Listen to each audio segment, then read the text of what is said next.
আসসালামু আলাইকুম রহমতুল্লাহ। প্রিয় দর্শক, আশা করছি সকলেই ভালো আছেন। আপনাদের সম্মুখে প্রশ্নোত্তর পর্ব নিয়ে উপস্থিত হয়েছি। প্রশ্ন হচ্ছে,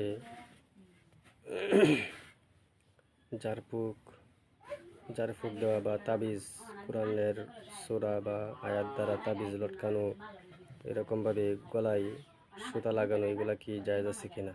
এর উত্তর হচ্ছে, কোরআনের সূরা বা কোরআনের আয়াতের মাধ্যমে যে ঝাড়ফুঁক দেওয়া হয় বা তাবিজ লটকানো হয়, এতে কোনো অসুবিধা হয় না, এটা জায়েজ আছে।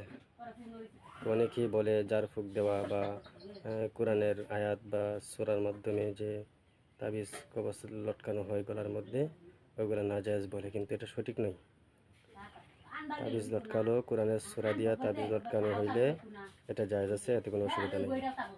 সুনানে আবু দাউদ 3595 নম্বর।